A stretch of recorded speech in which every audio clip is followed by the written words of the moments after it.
Hello everyone, నేను మీ నిర్మలా మాట్లాడుతున్నాను. సరికొత్త మొక్కతో నేను మీ ముందున్నాను. దేనినైనా సపోర్ట్ చేసుకొని పాకే వాటిని ఏమంటారు? తీగలు అంటారని చెప్పాను. ఇది ఒక క్లైంబర్ అన్నమాట. క్లైంబర్ అంటే తీగలు. దీని రాజ్యం వచ్చి ప్లాంట్, ఎందుకంటే పుష్పించే మొక్క కాబట్టి. కుటుంబం వచ్చి పాసిఫ్లోరేసి.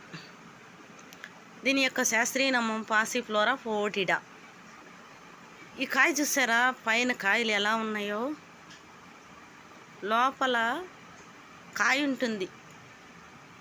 పైన ఉన్న తోలుని తీసివేసినట్లయితే లోపల కాయ ఉంటుంది. పండిన కాయ కొంచెం పుల్లగా బాగుంటుంది, తినొచ్చు. ఈ ప్యాషన్ ఫ్లవర్ శుష్క నేలను తట్టుకుంటుంది.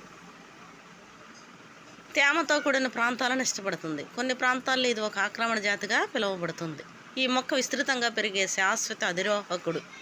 దీనిని సాంప్రదాయ వైద్యంలో ఉపయోగిస్తారు, తినవచ్చు. ఈ వీడియో మీకు నచ్చినట్లయితే లైక్ చేయండి, షేర్ చేయండి అండ్ సబ్స్క్రైబ్ చేయండి. కాయ ఎలా ఉంటుంది? పండితే, పండకపోయినా తినొచ్చు. కొంచెం బాగా తయారైన తర్వాత లోపల గుజ్జు తక్కువగా ఉంటుంది.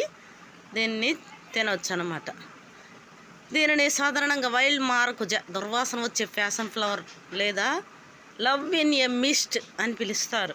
కొత్త పేర్లు ఉన్నాయి కొన్ని మొక్కలకి. ఇది నైరుతి యునైటెడ్ స్టేట్స్, మెక్సికో, కరేబియన్, మధ్య మరియు దక్షిణ అమెరికాకు చెందింది.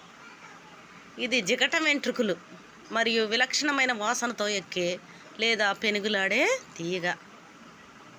ఆకులు సాధారణంగా 3 లోబులుగా ఉంటాయన్నమాట. దీని యొక్క ఆకులు, పువ్వులు తెలుపు నుండి లేదా ఊదా రంగులో ఉంటాయి.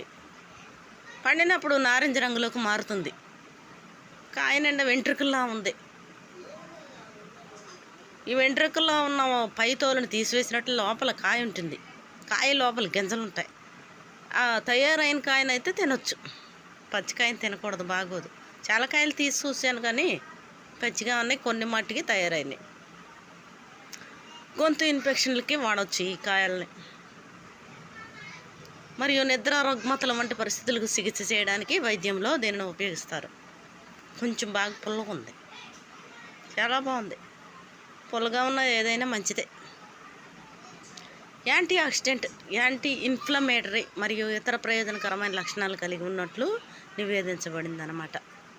పండిన పండు తినవచ్చు, పచ్చి తినకూడదు.